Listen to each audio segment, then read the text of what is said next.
Hey everyone, I'm Madonna and this is David here at New Leaf Natural Therapies. And this morning we wanted to talk a bit about, we were trying to decide whether or not it's gaslighting or whether or not it's just being mean or whether it's fat shaming or something like that. But I basically had a comment, and I'm sure you're there, Mr. Science. And basically there was a comment that said, well, if I've been doing this for 30 years, I'm a fraud because I'm not athletic and slim. Which to me was really interesting because I had a sleepless night last night, not because I feel like that, because I've worked hard on my health my entire life. And I have always struggled with my weight, always. And it's sort of interesting when people... You hardly, this is but I'd say you wouldn't be an example of somebody that I'd call obese, Yeah. right? And I'm definitely in the overweight category. only just though. Oh, well, Yeah, well, I see a lot of people all the time, and you're not. Yeah. Like people Yeah, who... 20% over ideal is considered obese, and 30% over ideal is called, there's levels of obese. Okay, but the point I'm making is that the person has said you're not athletic when you run regularly. Not only do running, but do a whole range of other exercises as well. So basically, the person here is saying things that aren't true, and they don't know anything about your lifestyle, and they're commenting on your lifestyle. And it's so therefore it doesn't have anything to do with truth. Yeah. And it has something to do with, it's certainly mean, because the comment said something, I saw it, it said something like, it said, you're fat, overweight. Yeah, plump. Plump. I'm on the plump side. Plump and don't do Which any I am. exercise. Yeah. So they're two judgments that are both wrong. Yeah. And then it just said eat more fruit and vegetable. And the person said, and the person's name was, they weren't even a real person. They were called something like Science versus Religion. Science destroys religion. Science destroys religion. There's the person. So the person doesn't have even a real identity, but they go on to keyboard warriors. People's accounts and just say these really mean things. And it was really interesting because I was saying to David that in the past, if someone made a mean comment, and obviously I've been really attacked over the years because I support natural therapies, and it's not mainstream. It's not mainstream. There's been more positive stuff for natural therapies in the last 4.5 years than there has in 30 years. And it's only because people are being so damaged. Right. So therefore people are needing alternatives, and all of a sudden doctors are offering alternate solutions. But this is the first time in my career that that's ever happened. Right. Well, funny when everything hits the fan, what happens? Yeah. Oops. Anyway, but science guy, and what I was specifically saying in my thing was about oxalates. And I know this upsets vegans and vegetarians. I'm fully aware of it. I was vegetarian for 20 years. But a lot of plants have got toxins in them. My body builds up acidity. My body gets inflamed if I eat too much stuff. Because I run my bioresonance regularly, I actually see all sorts of foods, and it's really interesting with things like herbs and spices. In my bioresonance, I regularly have 6 to 8 herbs and spices that my body isn't coping with. They've got a lot of phenolics. They've got a lot of, they've got a lot of amazing things, again, if you can cope with them. Like turmeric regularly shows up as being an issue for me. Okay, so the video was about oxalates, which are present in a lot of vegetables. And what you're recommending, only because I know that the work you do, is that for a period of time, you reduce oxalates. Yes, absolutely. And my knowledge of this is that the studies done on that, if you do that for a fairly short duration... Oh, it might be 3 months. 3 months is a short duration. Yeah. If you might do that for 3 months... that dieting possibly resolves the situation so you can go back to normal. Well, while your body is building the microbiome as well. Yeah, that's right. Yeah. So it's like a dietary adjustment for a period of time, and then you can go back to normal, because the problem is... Yeah, and then you see whether or not your body actually recovers. Right, so some people go back onto those foods, they immediately have more inflammation and acidity. That might take 2 years for some people to sort it out. Because there's another thing about this, is because I've actually watched a fair bit of stuff on this, is that also everybody responds differently. Absolutely. So there's a little bit of trial and error. So some people, this combination of herbs works, and another one, this combination. And then if people are on medicines as well, you have to work around that as well. Exactly. So each individual case is an individual thing. Yeah. And so that everybody's assessed individually. Yeah, absolutely. Is that right? And so we've got this person saying unkind things, and they don't even give themselves a proper name. And they're coming from some form or other of groupthink, because what they're presenting there's a narrative. Yes. Right. And so according to both, because I'm a holistic counsellor, according to both Freud and Jung. Freud, did you say?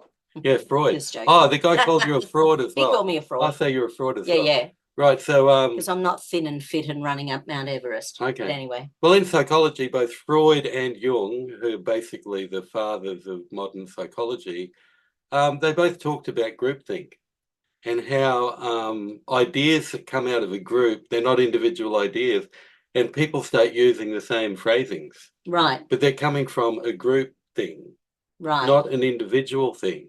And so when you look at that, what that person said, they're saying you're a fraud, and then they're making personal attacks that are incorrect, because you do exercise and you're not really you're not obese, and then called you a fraud. So that person must be overtaken by some type of narrative. And these false narratives often come out of in family systems analysis. A dysregulated family, they have a family narrative. right. Like it's a narrative that everybody agrees on, which brings it back to homeostasis. But even in a really chaotic family that they fight a lot and it's really intense, they reach some sort of homeostasis, but they need this narrative that's a bit to actually bring them back to that. And these false narratives are common in family system, but then they're common in groups as well. Yeah. So we find that groups have these narratives that are like between two polarized groups. In this case, you have natural therapies and you have the modern scientific opinion.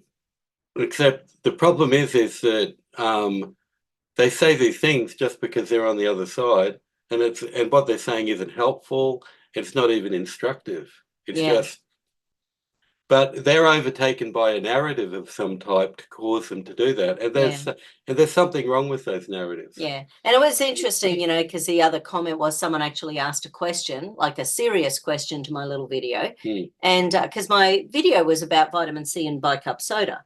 So, we've got a liposomal vitamin C, which is really beautiful and pure and clean, as opposed to ascorbic acid from a lab in India and China, which is totally not a natural thing. So we've got it might be still better than nothing, but liposomal vitamin C is really pure. Well, ascorbic acid can raise oxalates in the body as well. But it also, the liposomal vitamin C also takes longer to absorb, so that you don't have to keep doing it all day. It's like it's actually designed. Release. Well, yeah, but it also builds the fatty acids on your cell membranes and makes sure that you utilize the vitamin C on the inside of your cells. Right.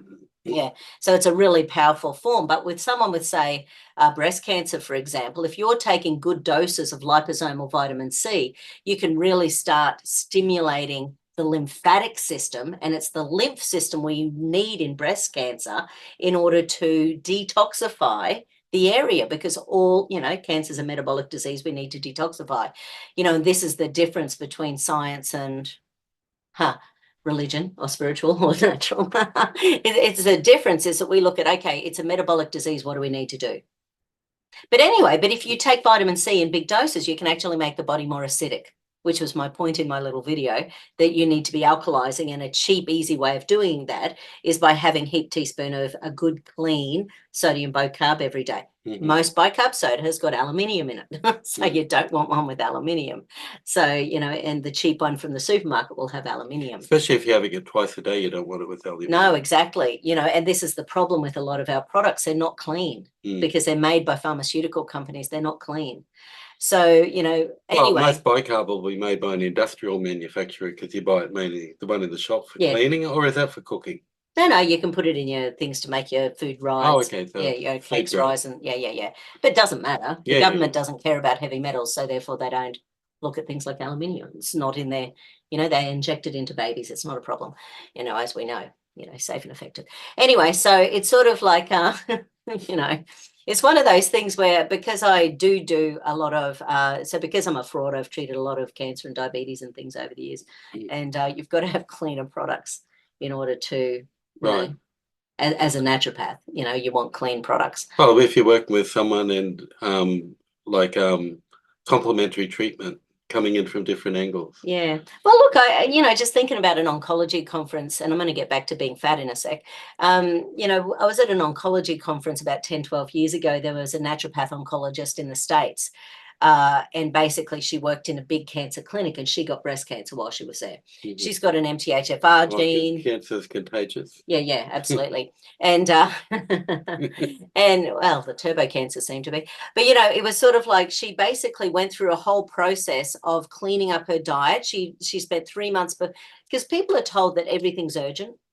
People get a diagnosis, and within a week or two, they're under the knife. They're having things removed, which has opened up the body. It's added anesthetics. But there are also some research that the earlier you get to things, the better. No. But the point is, it takes 4 years for something that size to grow normally. Sure. No, but I'm saying, yeah, I know. So there's no hurry generally. There's no hurry if you go, if you can get it. If you've got a naturopath. Yeah, but if you can get it earlier with a naturopath, it's better too. Absolutely. Everything. Absolutely. Because what were they finding? They're finding that things like Alzheimer's disease actually start years before any symptoms manifest. Yeah. And that's where, you can have those chronic B12 deficiencies, and by taking 4 grams of B12 a day, methylated activated B12, not cyanocobalamin, which is from cyanide.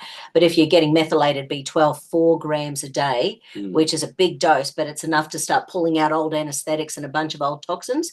And it helps to bind with a whole bunch of toxins, and it stimulates the release of white blood cells. Mm-hmm. So B12 deficiency is hugely involved in immune deficiencies. Right. And so it's one of those things that we need to keep an eye on. A lot of these findings about these types of herbal treatments have come out of women's health studies. And so I was watching a documentary the other day. A lady was talking about all types of histamines. Mast cell activation syndrome. All that type of thing. And you can see that the latest research on working with that sort of thing and working with the gut lining, what do you call that? The microbiome. Microbiome. And so it's working with that sort of thing. It's fairly new research. Yeah, within 12, 15 years. So, yeah. And that's new research. Yeah, totally. 20 years, because it takes how many years for it to disseminate into... I don't think Australia recognises mast cell activation syndrome yet. Our government bodies don't recognise it yet. But it's the same with any profession. Like in counselling, it's the same. For example, the adverse childhood studies started, 25 or 30 years ago, and it's only just now they're starting to really correlate it and put it into really interesting treatment processes that can address that, complex trauma for people. Yeah. And it's only just now that they're getting really good tables of what to do. Yeah. And, you sort of think about those things, because an inflammatory situation in your home can switch on inflammatory genes. An inflammatory situation within a relationship can switch on inflammatory genes. That's why something like,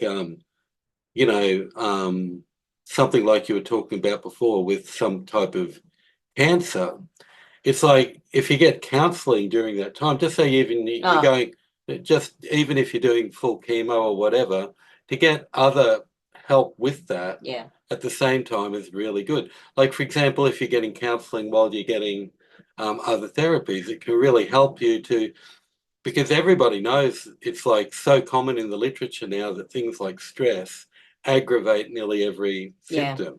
So therefore, if you can reduce the stress on either your mental system, with counselling, or your body through naturopathy and working with your diet, those supports can make the final outcome much better. And not only that, people will feel happier and more positive through the process. Yeah. And I've treated a lot of people going through that sort of thing over the years, and everyone around them gets exhausted. Oh, yeah. Because the person themselves gets exhausted because of the chemo radiation and the people side around effects. Get carers fatigue. Yeah, often. Absolutely. And I've had so many women over the years, once the diagnosis happens, the husband never asks them again because they don't want to know. That happens really regularly. Right. Where it's almost like that, yes, they'll take them to the appointment, but they just don't ask because they don't want to know. They're already overloaded. Right. Well, I believe that. I don't think they're just being assholes. I just think they're exhausted already. No, it's exhausting having, especially a sick partner. Yeah. But back to the obesity thing. You know, there are so many obesogens in the diet, you know, so it's sort of interesting with people who just believe, you know, just go eat fruit and veggies and that's fine. But there can be a lot more pesticides and herbicides and toxins. And once again, I heard about 10 years ago, they're all called obesogens. So every time we're eating things that basically can block the cell receptors. Right, but the problem here is for the normal person is that, okay, so the basic premise that, you know, from a more natural perspective is that we're eating too much processed foods. Absolutely. And then we find 80% of the foods we eat are like wholly processed. Yeah.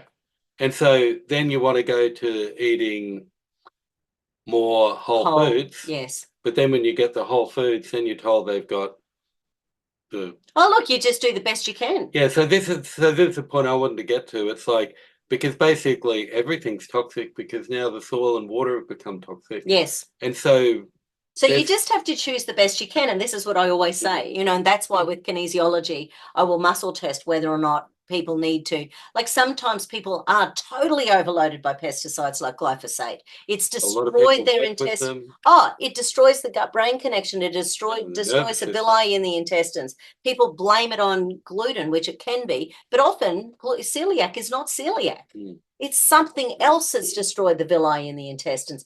Anything that destroys the villi in the intestines makes it look like you're a celiac. Well, is there a blood test that can show that? How do you find out? Well, no, they do a biopsy of the small intestine, but then they blame it on celiac. There is a blood test, and 30% of Australians have got the celiac gene because they've been bastardizing wheat for over 100 years. So because of that... Well, it's all sprayed with glyphosate at the end to dry it now. Well, they do it during the production as well as afterwards as well. It's just delightful. Oh, yeah, it's so fantastic. Stops the molds and fungus. Yes, but unfortunately allows the parasites, but whatever, you know, so it's just a real problem. But, you know, so obesogens, which are basically toxins, can basically be flipping your genes from thin to fat, you know, so basically you can be putting your body into an inflammatory state, and an inflammatory state increases cortisol, which is fat storing, insulin, which is fat storing, you know, your cytokine activity, which is fat storing. So unless you're a lucky human being with those genes where you lose weight during stress, and that has never been my issue ever. In fact, I've maybe, you know, it's maybe 1% of people who have that problem. It's so rare that I find a thin person, you know, that is thin because they're stressed. It's really rare. Well, in the with the, I mentioned before, the adverse childhood studies, the ACE studies, that when they first started them, they were working with people with eating disorders, and it was both anorexia and obesity. And they had this really great diet where they could, and they had I can't remember what the diet was, but they got the weight off or on people. Yeah. But they found that over a year they'd put it back on. Yeah. And because they hadn't dealt with the underlying emotional and anyway, then they found a lot of those, because it was mainly women, had been abused, sexually abused often. And so they found this common factor, and that's when they started to look at adverse child experiences and how they affect the adult life of people. Actually, I listened to a podcast yesterday. I'll send it to you to have a listen to. It's a bit of a delight, actually. A woman who was a satanic ritual abuse survivor from 0 to 5 years old. And she said these days she doesn't use the word sexual abuse because it's not sex. It's not sex. When someone's having sex with a baby, it's not sex. That is abuse, pure and simple, and it's satanic. So it's satanic abuse. So she said the words are really important to reclaim our power. What did she call it? What do they do? Torture. Yeah. Right. She called it torture. No, that'd be fairly accurate. Yeah. That. So, you know, and she said that every time they tortured her, she survived potential mutilation and death. Which, when you think about that, and that's happening over and over and over again as a baby, imagine the trauma that does. So it was but what was interesting about the whole thing is that she was talking about people needing to change their words, watch their words. It's like we need to reclaim children power. Children are entitled to be children on the planet. Just something, if you've had anything terrible happen, make sure you seek help and be aware that And if this is triggering to anybody, seek help. We apologise. Sorry. I get excited about a good podcast, which doesn't make me excited about the topic, but I really love hearing new information. And I think more people are hearing it these days. More people are talking about it these days. So if you go into the more mainstream, there's plenty of good information on the internet. Because I remember one of my clients going back about 25 years ago now, he went to a counsellor and the counsellor just totally discarded his emotional challenges. And so by the time he saw me, which is about 15 years ago, he was almost too scared to bring up what he had been through. Oh, that's a pity. Yeah, and it took a few years for him to trust me enough. Right, because the main qualification for a counsellor should be big ears. Yeah, well, it is not. Here I don't know what they're training them in the past here in Australia, but I've had so many clients who... Anyway, sad when people get bad counselling experiences. It is. And then that stops them ever wanting to try it again. Well, sometimes they don't fit with the counsellor and they need to see somebody else. Oh, absolutely. Because often the person who you get a bad experience off is getting some good experiences too. But it is unfortunate that you do hear that story. And obviously, going by last night's comment, I piss people off sometimes. Hard to imagine. Could mother be wrong? Sorry, Jerry Seinfeld. Yeah. Well, anyway. Yeah, Jerry's not funny, is he?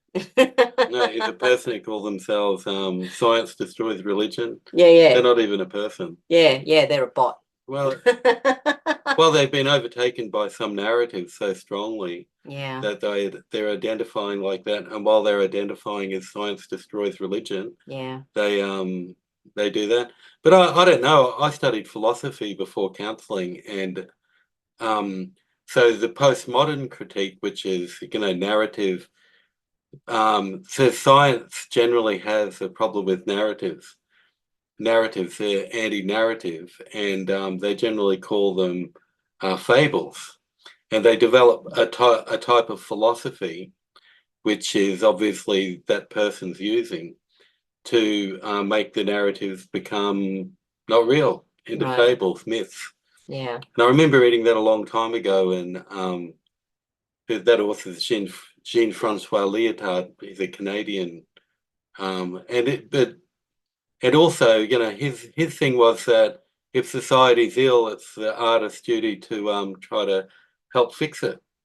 And I was looking at a paper I read in 1998, and I had that in there, and I went, all right, I started back then. Nice. Yeah, very good. Anyway, sorry, I didn't mean to have a rant this morning, everyone. Thank you for defragging that. Well, it's interesting what's happening in the world. Yeah, so it's time to heal it. It's time to heal. It's time to heal. Everyone deserves to have their space on the planet. But actually, another thing is that in narrative work, we've got this saying that people aren't the problem's the problem. And what's happening with that person, he's assigning people to be the problem, whereas actually the problem's the problem. Yeah. And if somebody's sick, whatever the people argue about, that person's sick and needs help. Yeah, exactly.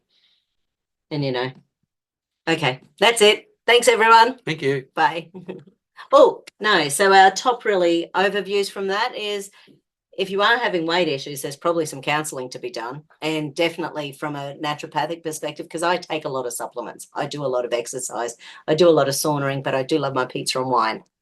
So just throwing it out there. Well, don't we all? Anyway. Yeah, cool. Have a good one, everyone. Bye.